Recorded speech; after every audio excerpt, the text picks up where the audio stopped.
Welcome to Cutting Edge Web Content Development, the podcast where we delve into the world of CMS systems and their crucial role in website and web content development. In each episode, we'll explore the reasons why founders, CEOs, CTOs, and CMOs of web content development companies need CMS systems to thrive in the digital landscape.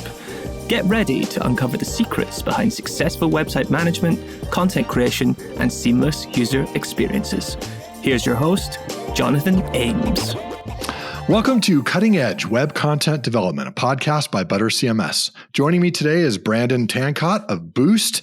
Really excited to hear some of the things he has to say about communication and its influence on content structure. So, Brandon, can you start us off with just a description of your career and kind of some of the projects you've worked on? Yeah, well, first of all, I've been in the game for about 26 years now in digital. So currently the founder of Web Street Digital, but also, as you mentioned, the MD of Boost.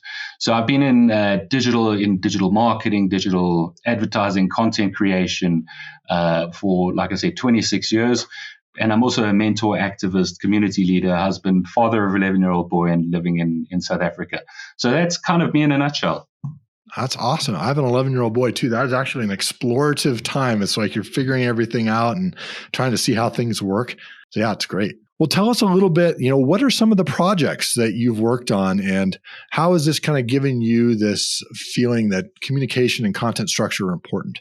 Well, I think, in my career, we've worked a lot on publishing. So publishing has been one of the forefronts of our focus is publishing and e-commerce. So both of those are very intent-driven areas of creation for websites. There's a specific need for a user to get to a website to do something. So in obviously working with publishers, we've also been a lot across different sectors. So when you're working on mining, whether it be infrastructure, water and sanitation, or even your more commercial retail type of brands, when it comes to creating the content that you put onto the web, the structure of that content and how it gets communicated becomes critical. Otherwise, it just becomes a sea of a mess. So working with publishers and predominantly business-to-business publishers, it's how I've gained that experience and insights.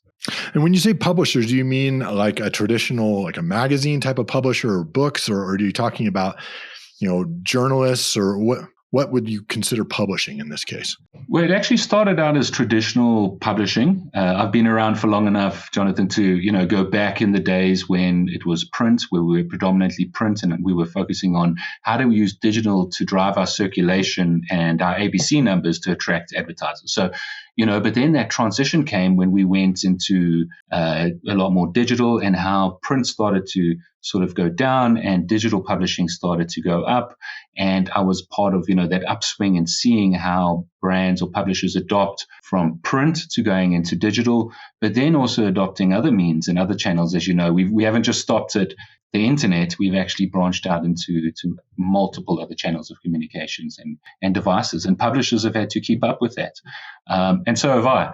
So it's been a daunting task, but that's really the focus of my career. All right, excellent. So let's get into the strategy here of content structure. How is this confluence of communication and content structure work in a digital website?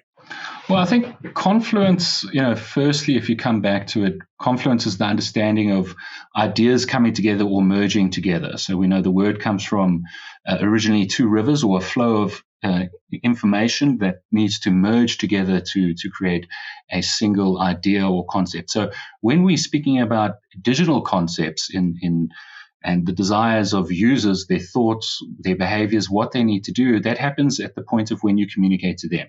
So those concepts, ideas, desires can only be taken up by the users once they've been transferred by communication. So how we structure that content is very important to how we deliver the communication, or the user's desires and needs aren't going to be met, obviously. So the confluence of ideas is obviously now quite broad in the digital age. We've got various concepts around what platforms to use, the technologies, but also the way people think and where they come from is completely diverse. So ideas and how we communicate ideas has got a lot more complex, and that's why it's very important to make sure that you're understanding what is the content structure that you're going to use when communicating. So in that case, it needs to be a clearly communicated content structure needs to be understood. It needs to be clearly referenced, and obviously it needs to be something that can be indexed. So unstructured content is obviously going to cause, as you know, a lot of miscommunication and get people a little bit confused on where they go. So confluence of content and content structure is really an efficiency of how you communicate. Mm-hmm. Especially, I think, in today's age where people's attention span is very short and the amount of content that is out there is very large, you really have a short window of time in which to convince them that they're going to get something that they want out of your content because it's well structured.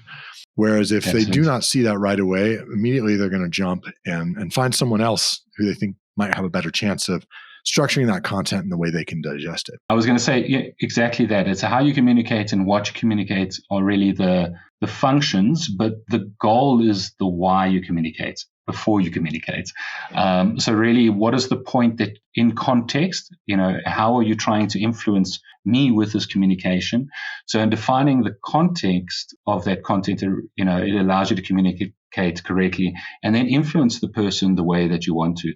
Bearing in mind, influence, even the word is to flow into, and, influence is to have an effect on, someone's character or the development or their behavior, which is exactly what we want to do on the internet, is get those two parties or the two individuals to be able to join together or to flow together, to have that between the two, which means two, and the internet, the confluence of those ideas that come together. Yeah, beautiful how that fits together. So maybe a good thing next to do would be to give an example of perhaps a project where you helped put together this communication and content structure in a way that influenced the outcomes for the users. Can you share with us something like that? Yeah, I think one would be looking at continuous professional development. A lot of associations or bodies have programs of continuous professional development, and a lot of those are associated with the provision of content, meaning they need to be able to access and read magazines and or access local information in order to log points, which at the end of the year they can validate their qualifications. So that's a simple use case of how now do you structure your content in your magazine, on your website, so that a user can firstly claim those CPD points, that the user experience in order to claim them is pretty straightforward. So we've done a few implementations on that. And obviously there are other ones in financial sectors as well that you can point out. But the most common one in publishing is that I've worked on is that example. And so what are some of these key elements to consider when you're taking this to developing a website's content structure? What are these elements that someone might start with when they're doing the planning process? I think an understanding of what the parts and the elements of the structure need to be. So, you've got a whole bunch of moving parts and elements that need to come together. What is these, for example, like we just said, CPD, are there continuous points that need to be included in this content? Is the content going to be video, visual, audio? Is it going to be text-based content? What is the understanding of the user, and how is this content going to sort of support and uplift the user to get them to where they need to be? Or how do you promote and sort of amplify the user a little bit more so that you can get them to sort of understand that? That's obviously something you also need to do. And framing, you want to frame the content so that you can make it ready to use by the user. So framing it really means is that you're setting the initial intent of what that content is up front, so that before the user even gets into that content, it's clearly framed what they're going to get out by going through it. A good example of it is I like to always teach is a recipe book. You want to know on the front cover, you want to put a very nice picture of the cake. Otherwise, who's going to bother even reading the recipe book? But the moment you open to page 1, you would have your index, which is your hierarchy. So the point is to bake the cake, and you want to put that up front. And then when you go into the hierarchy of context, the very first thing in the beginning then is going to be to get the ingredients, which would be, like I mentioned earlier, those elements or parts of the structure that you need to bring together and formulate to create the context. So once you've identified and you have that understanding and you have the context and you have your framing, and you've made it ready to use, you also need to look at your hierarchy. So how is it that you don't start with putting your mixed ingredients in the oven before you've actually, cracked your eggs. You crack your eggs, you mix your ingredients, then you put it in the oven. Otherwise, your cake is not going to come out in the correct order. So understanding the intention of the end goal of the user in terms of structuring the content is very important, but also being very clear. It sounds very complicated, but really you need to be very concise and coherent with your message so that whatever you're creating in your content structure supports what you're trying to communicate and doesn't distract from your content. That happens a lot when people are doing SEO and they get a little bit too fancy with their SEO or the AI engines, and then they forget that, there's a human being that needs to read this and be able to follow the recipe to bake the cake. I'm using a simple example, but that's really what it is. Words are how humanity builds itself. It's how we do everything. So, in that context, being free to speak and publish is, really a very high value of our collective experience. And it's kind of an inheritance for us, for our future, but also for business. It's how we carry our brand into the future, So when you're creating your content, don't overlook how long it's going to live on the internet. So having something well considered is probably better than publishing it faster. In a world where, like you said earlier, Jonathan, you can publish it the snap of your fingers, really considering something is really important. Mm-hmm. I love how you started out with pointing out the importance of beginning with the end in mind. What is the end in mind for the publisher of that content? What are they hoping to provide at the end, as well as making it clear for the user what they're going to get out of it, and making sure that matches up with their particular needs. I think that one of the challenges that especially marketers, they'll listen to what you're saying and they'll think, okay, this is kind of like a customer journey. Here's the points that I want them to go along, and then I can build content along these points that bring them along the journey and make sure that all kind of fits together. So that is easier done when you have a controlled environment, like when someone logs in and right away you're like, oh, I know who this user is. I can basically give them content based upon these roles. It becomes tougher when in a standard website format, you may not know in the beginning. You may have multiple types of users coming with different intent to your content. And it's kind of a matter of how do I sort them into these right journeys or into these right flows based on what it is they're looking for and what I'm hoping to accomplish as a publisher. Any advice that you have around that, when someone is trying to structure content in a format where you don't know who exactly is going to be viewing it, or it could be many different types of people with different intents? I think you did hit the nail on the head there. When you're looking at the intention, it's also understanding the behavior. So understanding there's a general behavior of, for example, when my geyser bursts, first I panic.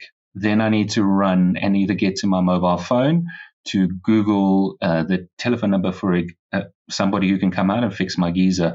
So that would be my intention, is to immediately find someone who can come and fix the geyser. So I do my search, that intention, I get to the page that I want. And so my where, my what, and my when is being defined by the service that you offer. So sometimes we forget, because we're so busy looking outward, that we forget to look inward at what is the value that we're offering to the end user. What is the problem that we're actually solving, and what are they going to knock on our door for? So if you understand the behavior, like I just explained now, what does your product fit when a user engages with it? What is their behavior? Where are they at? If they're booking a holiday, they're going to have a different mindset than if they're booking a work trip, for example. So that you can play on those different behavioral mindsets to bring a little bit of context of time, place, and space. Without a time, place, and space, you're 100% correct. Things can get a little bit vague, but if you can define the time, place, and space that they're most likely to engage with your content, you can make sure that you're on time. I mean, we know being on time with publishing and content is important. You don't want to get a notification for your car service after the fact that you need your car service, for example. You want to make sure that notification comes in before the fact. So sometimes when someone receives something is even more important than what they receive. in the timing and the context of where they are. And every business, needs to find that rhythm or that flow of communication. You hear people or marketers often talk about the voice or the tone of communication, obviously. But the quicker you find that and allow people to follow that, the sooner, the easier it'll be to make sure that you get into the client's world so that you understand what their challenges are and the way that they would potentially communicate with you, and then meet them there.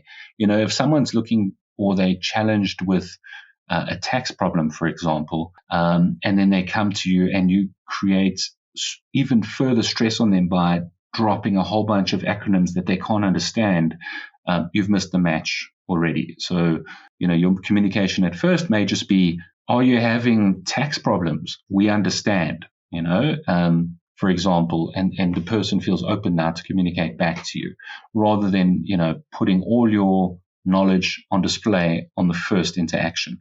So finding your rhythm of when and where is also important. Otherwise, you drown the user out with information that's not relevant to them right now. And it's not to say that your information for your product isn't fantastic, but again, the space and the time and the place of where the user is, you don't want to overwhelm them, and you want to make sure that you're adding the value in their context so that they can correctly utilize it and make the decision whether this lawnmower or that lawnmower is the correct lawnmower in the case of e-commerce, for example. Excellent. Yeah, really good advice there about thinking about the when that your customer is in. So let's talk from a strategic standpoint about some of the most common mistakes that you see when planning out web content that happens on websites, and how maybe people can identify those strategic mistakes and work to fix them. I think that the number one mistake is writing with an understanding that of just looking at search engine or just from a marketing perspective, of assuming your intention above the user's intention. Remember, you're there to meet the user's intention with your product or service. But if you override your intention over theirs, that's when you come across as spammy and over salesy, and your landing pages become a little bit bounce. They just come across wrong. So you do need to understand how you communicate and make sure, that it's simple and reliable, and I like to say exceptional communication. If it's not simple and reliable and exceptional nowadays on the internet, chances are you're going to get brushed off very quickly. So a lot of people are putting a lot of information out there very quickly, but it's not exceptional, it's not reliable, and it's definitely not simple. So if you can keep that in mind with your users, and also they have been around for a while now. The internet is maturing out of its teenage stages. It's going into its middle age, probably middle age phases. So people are used to certain things on a website, simple things you don't want to change in terms of the flow of a user's reading ability. It would be like turning a book on its side, or deciding just one day that we're going to actually write the other way around because it's a lot more fun. So the internet has got these frameworks that you can identify and that you can work with, that will help you to create and make sure that your content is structured. If you don't use them, you're not only hurting your content, but you're also hurting yourself and wasting a lot of time. So a lot of people who are trying to go and be too creative, I find that's a big mistake. Try and settle in with your content into things that people are used to. Yeah, So a common mistake is, trying to kind of reinvent some of these commonly known features and making it more difficult for people to access your content. Okay. That's it. Good point. Good point. Well, that can take us into the tactical side then. So let's say you're planning your web content on a regular basis, and how can you keep this communication in mind in your regular planning process? What are ways to do that? I think then I start with a pen and paper. And it sounds strange, and especially in a digital conversation, but just taking a pen and paper and being able to sit and actually contemplate the ability to be able to contemplate all the information you have. You have access to all the information. You have access to all the analytics. If you've done your job correctly, you have access to all the technology, the headless CMSs, the writers, the content, the SEO. You have access to everything you need. What you do need to do is make sure that you have access to what your client is thinking, and also to make sure that you're aligned with what you wanted to communicate. So generally, I would sit with a pen and paper, and the first thing I would do is draw a line down the middle, and I would understand what's going on in my client's space, world, right now and what's going on in my world, and how do I make those two meet? And as I go down the list, you start getting clearer and clearer and clearer in terms of what it is that you're trying to communicate. Obviously, I'm keeping it very broad because this application can be applied to multiple different contexts. And it normally spills out into brainstorming or into, from there, like I'd like to call it a bit of a brain dump, and then from there going into online research and seeing, do those assumptions match up to your analytics? I think that's a lot easier and faster way to get your planning right. And then once you've matched that up, planning on a board or looking at some sort of spreadsheet where you can map the ideas out and the different elements of your structure.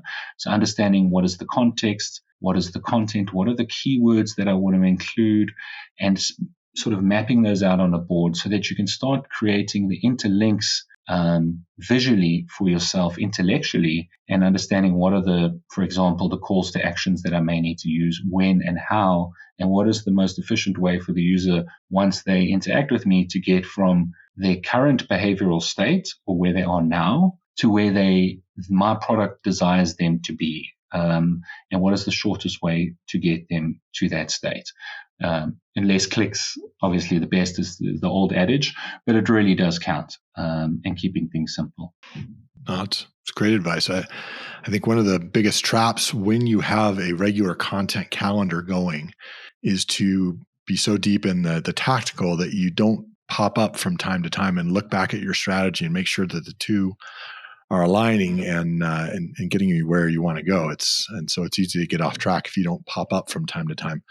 Kind of like you're saying, take that quiet moment, whether it's with a piece of paper or digitally, and map those things out. Yeah, or you'll find you'll be sending things according to routine rather than actually what you want to do, which is engage the client. And I think the routine is great for you because you're ticking boxes, but the routine very quickly can even wear your clients down and actually result in the reverse result that you need. So it's worthwhile stopping and actually considering and then re-engaging. Yeah, good points. Well, let me ask you this question about AI. I know this year everybody seems to be talking about AI. How can one use AI to improve content structure and communication? Well, I think AI is extremely revolutionary. It gives us access to what's behind door number 3, to access to things that are unknown beyond what humans can create. And we've never had that before. What is beyond human intellect and what is beyond humans' creation in terms of content? So our current elements, or the elements that we've been talking about so far in terms of our languages, our cultures, our biologies, our needs, our desires, our wants, all of these elements come together for us to be able to communicate and create an intention or a purpose or a goal to be able to do something. AI is not limited by our biology, our history, our ideology, our language. It's going to use those as reference points, but it's going to go beyond that and do something that we haven't seen before, which I think no one really knows. And also AI has obviously removed all those barriers to creation. The time and the effort to create is now gone. And it's going to be creating things beyond the reference of humanity in terms of what it can think of. But it does give us the ability to actualize things and ideas instantly, which is very exciting. So having an idea or concept, having the context and the Confluence to be able to put all these elements together and string them together, and then the AI will give us that ability to actualize that idea super fast, which is obviously very exciting. And you won't just be able to visualize this neural network as it grows. You'll be able to watch it shape and grow over time. So, the content structures that we're looking at now and we're discussing are almost going to evolve biologically, Jonathan. If you can imagine, as AI evolves along content and starts creating its own content, so will how people index and evolve as well along with that. So it's going to be quite exciting, I'm sure. Yeah, it's definitely the beginning, the infancy of what AI can do right now. I've seen several tactical examples of people using AI, and they're usually very, very focused. So I want AI to do this thing for me. Either I want speed, or I want to get variations or find patterns. But it is the infancy. So it's always interesting to see how that's done. Have you seen an example of someone using AI to structure content to actually do the structuring it rather than the generation of the content? Yeah, I have. I've used it myself as well. In terms of understanding, for example, when you look at infrastructure or any of the complex sectors when it comes to building or municipalities or running certain sectors within an economy, there's a lot of overlap between different sectors, and it's not always easy to understand the topical focus or interest within different sectors and how they overlap with other sectors. A simple example would be forestry and, for example, paper. Forestry is not only there for paper, but paper is not only there to make things for printing on. Obviously, there's multiple applications in multiple industries for forestry and for paper. And what are the key, if you're not in forestry or paper, but you now need to look at an SEO plan for a publisher that's talking about these subjects, using AI to be able to do that research, to get in there, in the head of someone who is specialized within that field, who can think about those overlapping segments of content categories that you may have missed, is extremely valuable. And also in generating keyword ideas, again, outside of your privy or your expertise. So being able to model personas, being able to put on someone else's hat or experience, I find is invaluable in creating content structures. And also to be able to role play. You know, we used to do role playing in sales all the time, physically in rooms, sitting chair to chair across from each other. So always a lot of great fun. I find to do role play around your content and the context of your content, keeping in mind who you're targeting, your profiles, it's super fast. If you had to do that in the old days, 20 years ago, you would need a super ace marketing team with degrees up their sleeves. Now you just need to know the right prompts, and you need to know the right context of information that you're asking and how that content category can affect you and influence your ideas of what you're going to put out there on the website. So just using it for content creation itself is fantastic. Obviously, that will have its downsides in the future as humans and AI compete to who can create the most. And humans create at a certain space, frequency, tone, relevance that's relevant to us. AI will start doing the same. It'll develop languages and processes and things that are relevant to AI that's not relevant to humans, and vice versa. And we may need a bridge language in between, which is obviously what people like Elon Musk are working on, Neuralink, to make sure we don't lose too much bandwidth and fall behind. But that is the reality. We're going to be developing two complete intellects into the future, and the planet will be dominated by these two intellects in terms of the ideas that we generate. And ideas are often communicated in content. And, now our content is communicated digitally. So the world is racing ahead, and so is AI. But I don't think it's a competition as much as it is a collaboration for something new. So it's quite exciting. And for those who are not familiar with prompts, so basically that's the string of text that you would give to an AI to basically ask it something. And that's a rapidly evolving new career field now, prompt engineer, someone who's just about writing something accurate for AI to understand. So it's like a translator between AI and humanity. That's it. And human rights and AI rights, copyright rights, all of those things we are already unpacking. So how is it influencing our ability to produce content, original content? How does that affect copyright?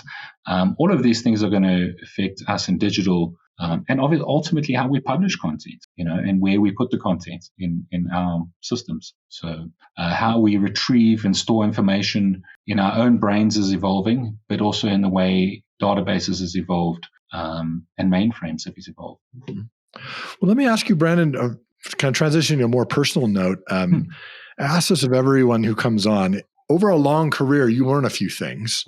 And if you were to go back in a time machine, talk to yourself when you were at the beginning of your career, what one piece of advice would you give yourself? That's a good, I would say persevere. Perseverance is, you don't quit before you know that you've achieved what you need to achieve. I think sometimes if you go back and you try a lot of things. I grew up in an age where the internet was evolving very fast. So you try things very quickly and you drop things very quickly, which was fantastic for learning. However, there were a lot of things that I thought, now looking back at 43 years old, if I'd persevered on that, that would have made a big difference. And having to go back and pick up on those skills now, is dusting off and, putting a bit of oil on the creeks here and there. I would say persevere, and also don't underestimate the value of learning and or mentorship. I think the value of mentorship and learning is phenomenal in your career. And if I sit here now, I can think back over 20, 30, 40 people that'll bring a tear to my eye that I can show gratitude to. So I would remind my young self to not be arrogant and remain grateful, because you've got a lot of people around you, and they'll be around still in 20 years, which they are. Yeah, very good advice. So what about in your career, has there been any books or podcasts, conferences that really have been transformational in your learning experience? Yeah, I think I've had a mentor, Dr. DeMartini. So I've done conferences and events with him before, and I still work with him on his user experience and his content for his institute. So that's obviously had a big influence on my life.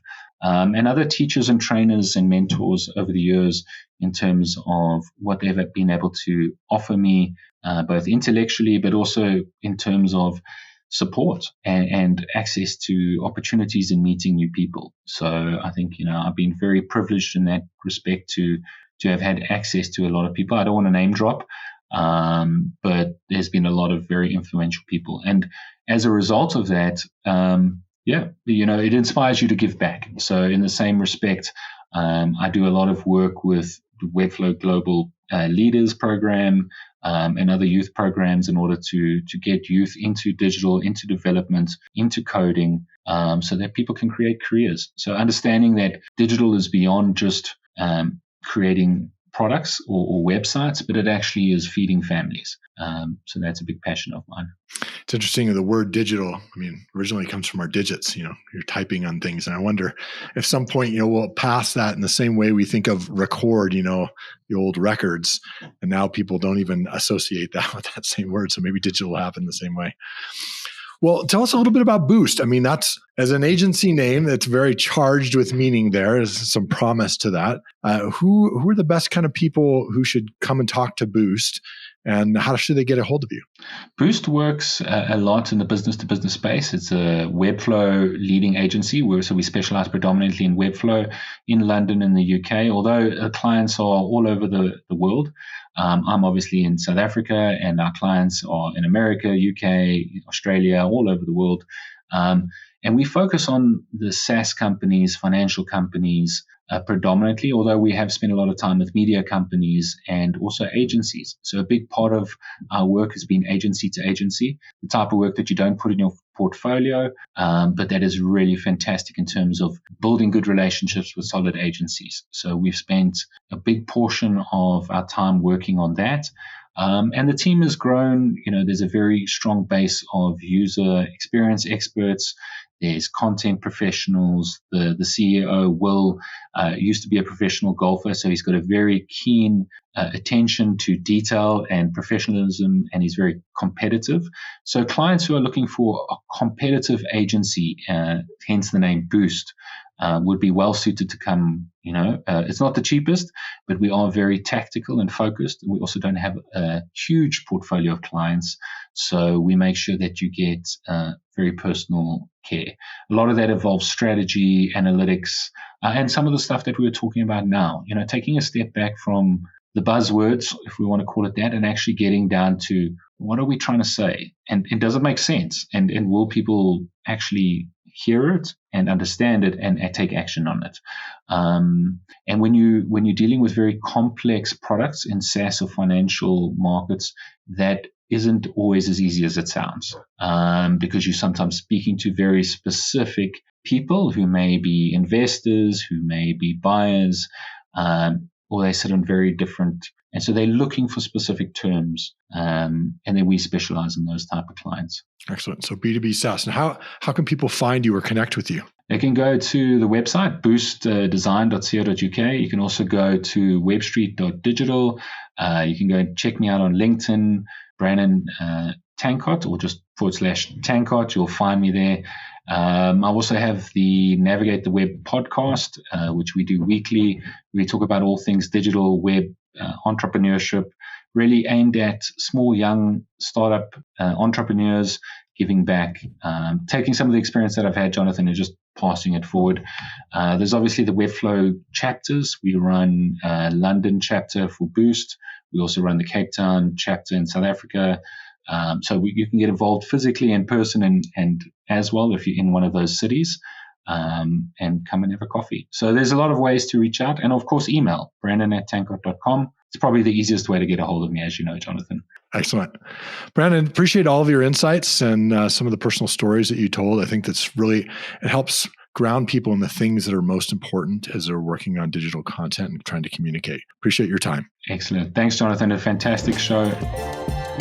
Cutting Edge Web Content Development is brought to you by ButterCMS. To find out how you can build better with Butter, stop wasting dev time, and free your marketers from your legacy CMS, visit ButterCMS.com. Also, make sure to search for Cutting Edge Web Content Development in Apple Podcasts, Spotify, and Google Podcasts, or anywhere else podcasts are found. Make sure to click subscribe so you don't miss any future episodes. On behalf of the team here at ButterCMS, thank you for listening.